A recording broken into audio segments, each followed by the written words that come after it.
2022년 6월 3일 큐티 말씀입니다. 창세기 45장 1절로 15절입니다. 요셉이 시종하는 자들 앞에서 그 정을 억제하지 못하여 소리질러 모든 사람을 자기에게서 물러가라 하고 그 형제들에게 자기를 알리니 그때에 그와 함께한 다른 사람이 없었더라. 요셉이 큰 소리로 우니 애굽 사람에게 들리며 바로의 궁중에 들리더라. 요셉이 그 형들에게 이르되 나는 요셉이라. 내 아버지께서 아직 살아 계시니이까. 형들이 그 앞에서 놀라서 대답하지 못하더라. 요셉이 형들에게 이르되 내게로 가까이 오소서. 그들이 가까이 가니 이르되 나는 당신들의 아우 요셉이니 당신들이 애굽에서 판 자라. 당신들이 나를 이곳에 팔았다고 해서 근심하지 마소서, 한탄하지 마소서. 하나님이 생명을 구원하시려고 나를 당신들보다 먼저 보내셨나이다. 이 땅에 2년 동안 흉년이 들었으나 아직 5년은 밭갈이도 못하고 추수도 못할지라. 하나님이 큰 구원으로 당신들의 생명을 보존하고 당신들의 후손을 세상에 두시려고 나를 당신들보다 먼저 보내셨나니 그런즉 나를 이리로 보낸 이는 당신들이 아니오 하나님이시라. 하나님이 나를 바로에게 아버지로 삼으시고 그 온 집의 주로 삼으시며 애굽 온 땅의 통치자로 삼으셨나이다. 당신들은 속히 아버지께로 올라가서 아뢰기를 아버지의 아들 요셉의 말에 하나님이 나를 애굽 전국의 주로 세우셨으니 지체 말고 내게로 내려오사 아버지의 아들들과 아버지의 손자들과 아버지의 양과 소와 모든 소유가 고센 땅에 머물며 나와 가깝게 하소서. 흉년이 아직 5해가 있으니 내가 거기서 아버지를 복양하리이다. 아버지와 아버지의 가족과 아버지께 속한 모든 사람에게 부족함이 없도록 하겠나이다 하더라고 전하소서. 당신들의 눈과 내 아우 베냐민의 눈이 보는 바 당신들에게 이 말을 하는 것은 내 입이라. 당신들은 내가 애굽에서 누리는 영화와 당신들이 본 모든 것을 다 내 아버지께 아뢰고 속히 모시고 내려오소서 하며 자기 아우 베냐민의 목을 안고 오니 베냐민도 요셉의 목을 안고 오니라. 요셉이 또 형들과 입맞추며 안고 오니 형들이 그제서야 요셉과 말하니라. 아멘.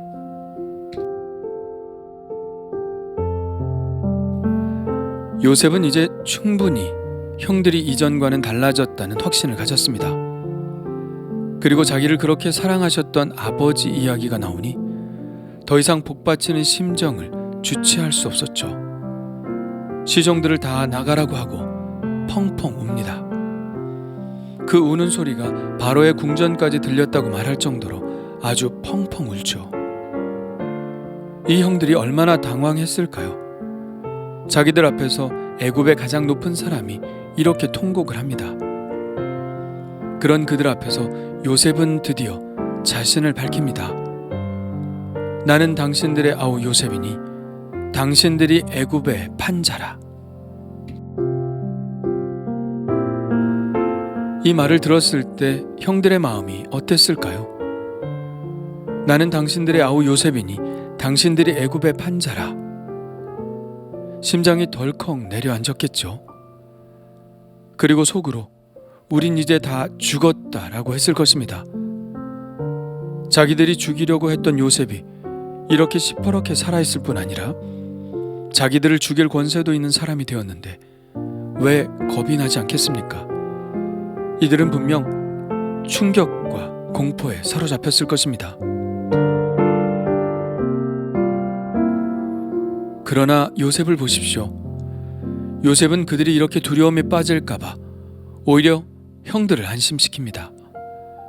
당신들이 나를 이곳에 팔았다고 해서 근심하지 마소서, 한탄하지 마소서. 하나님이 생명을 구원하시려고 나를 당신들보다 먼저 보내셨나이다. 형들 책임이 아니라는 것이죠. 하나님이 하셨다는 이야기입니다. 하나님이 우리 가족을 위해서 또 후손들의 생명을 보존하게 하시기 위해서 나를 먼저 애굽에 보내셨다는 것입니다. 그는 그가 왜 이렇게 고난이 많은 삶을 살았는지 그 이유를 진작에 깨달은 것이죠.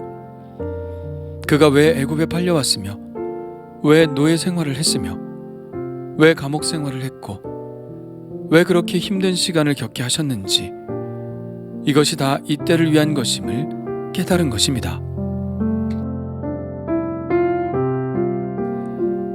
그런데 요셉이 처음부터 이 하나님의 섭리를 깨달았을까요? 아니요, 전혀 몰랐을 것입니다. 요셉도 신앙적 시행착오를 많이 겪었을 것입니다. 얼마나 기도를 많이 했을까요? 그런데 그 기도를 하나님이 다 들어주셨을까요? 아니죠. 어쩌면 요셉의 기도를 하나님이 하나도 들어주시지 않았을지도 모릅니다. 요셉이 장사꾼들에게 끌려가면서 얼마나 기도했을까요? 하나님 살려주세요. 이 사람들로부터 벗어나게 해주세요. 제가 노예로 팔려가지 않게 해주세요. 그런데 결과는 어떻게 되었죠? 노예 시장에서 비참하게 노예로 팔려갔습니다.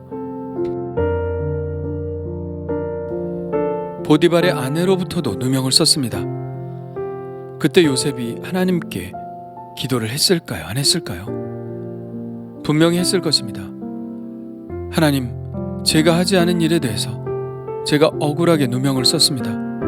저를 구원해 주세요.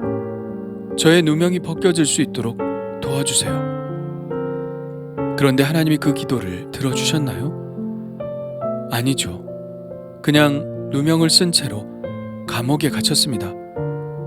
그는 무려 13년 동안이나 노예 생활과 감옥 생활을 했죠. 참 매정한 하나님이죠. 또 그 감옥으로부터 벗어나기 위해 얼마나 기도했을까요? 꿈 해몽을 해주고 감옥으로부터 벗어나는 술 맡은 관원장에게 요셉이 부탁하지 않습니까? 당신이 잘 되시거든 나를 생각하고 내게 은혜를 베풀어서 내 사정을 바로에게 아뢰어 이 집에서 나를 건져 주소서.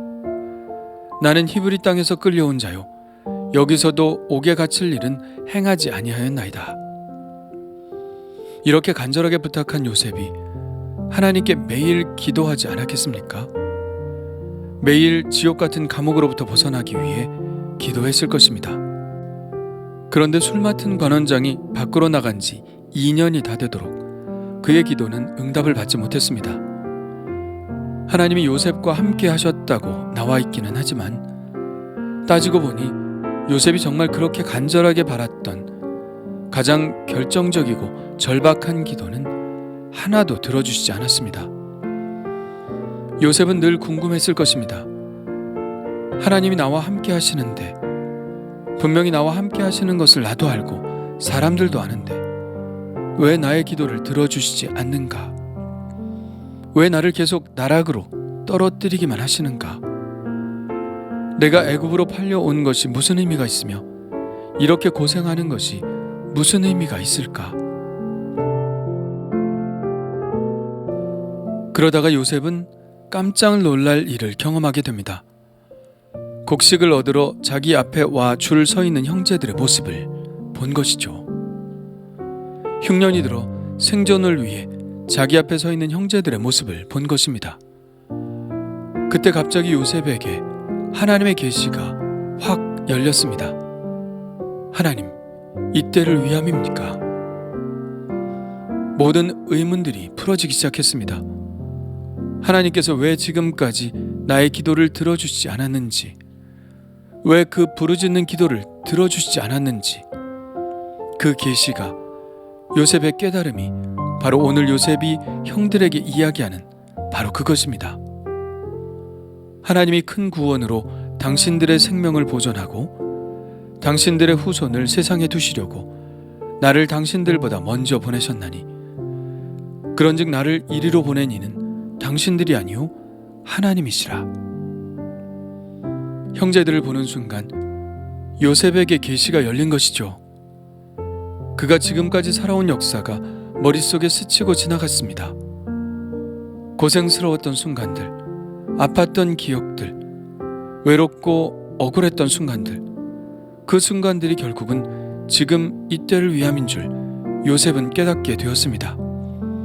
하나님의 약속의 자손을 보존하고자 하는 하나님의 큰 섭리인 것을 깨닫게 된 것이죠. 그때 요셉은 어떤 기도를 드렸을까요? 형제들이 자기 앞에 엎드리는 것을 본 순간 요셉이 드렸던 기도는 무엇이었을까요? 원수 갚게 해주세요. 이 기도였을까요? 아니죠. 하나님의 놀라운 섭리를 깨달은 요셉은 분명 감사와 찬양의 기도를 드렸을 것입니다. 하나님 감사합니다. 놀라우신 하나님을 찬양합니다. 하나님께서 저를 이곳까지 인도하신 이유를 지금에야 분명히 알겠습니다. 하나님께서 그간 나의 기도를 들어주시지 않은 이유를 이제야 확실히 알겠습니다. 주님의 섭리는 놀랍습니다. 나의 생각과 계획을 넘어 나를 지금까지 인도하신 하나님을 찬양합니다. 요셉은 감격에 차서 하나님께 기도를 드렸을 것입니다. 계시라는 것은 앞일을 본다는 의미가 아닙니다. 계시가 열린다는 것은 하나님의 섭리가 깨달아진다는 것입니다. 지금까지 살아온 삶이 하나님의 말씀 안에서 해석된다는 이야기입니다. 말씀을 듣다가 내 인생이 해석되면 감사와 찬양이 흘러나오지 않던가요? 아, 그래서 내 몸에 이런 질병이 찾아왔군요. 아, 그래서 주변에 이런 사람들을 붙여주셨군요. 아, 그래서 제가 지금 이곳에 있는 거군요. 하나님의 계시가 열리는 순간 우리는 감사와 찬양을 하나님께 드리게 됩니다. 그러면서 내 인생을 비로소 의미화할 수 있게 되는 것이죠. 내 인생이 하나님의 계시로 의미화되게 되면 기쁨과 감사와 참 만족의 삶이 시작되는 것이죠. 하나님이 나를 위해 아무 일도 하지 않으시는 것처럼 보였는데, 하나님이 나만 고생시키신다고 생각했는데, 말씀을 통해서 하나님의 계시가 열리면 나의 삶에 적극적으로 개입하셨고 지금도 변함없이 나와 가장 가까이에서 나를 인도하시는 하나님이 보이는 겁니다. 그때 우리는 하나님의 은혜 안에 다시 살게 되는 것이죠. 그동안 있어왔던 수많은 긴장들이 오늘 말씀에서 다 해소가 됩니다. 해피엔딩이죠. 하나님이 함께 하시는 삶은 언제나 해피엔딩입니다.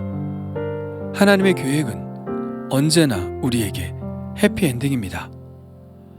고난의 십자가가 전부가 아닙니다. 부활의 영광이 있습니다. 해피엔딩입니다. 슬픈 죽음이 끝이 아닙니다. 우리는 주님과 함께 영원한 하늘나라에서 영원히 살 것입니다. 해피엔딩입니다. 지금의 우리의 현실은 아직 해피하지 않을 수도 있습니다. 요셉도 그랬습니다. 한 치 앞도 볼 수 없는 짙은 안개 속을 걷는 것과 같았습니다. 그러나 요셉은 알았습니다. 앞이 보이지 않아도 하나님이 함께 하시는 삶의 끝은 언제나 해피엔딩이라는 것을요. 요셉은 그것을 꿈으로 보았고 그 궁극적인 승리를 위해서 오늘의 현실을 참아내었습니다. 그러므로 나의 삶이 힘들고 어려워도 한 치 앞을 볼 수 없어도 하나님의 손을 놓지 않으렵니다. 하나님의 손을 붙잡고 걷는 한 우리의 삶은 언제나 해피엔딩이기 때문입니다.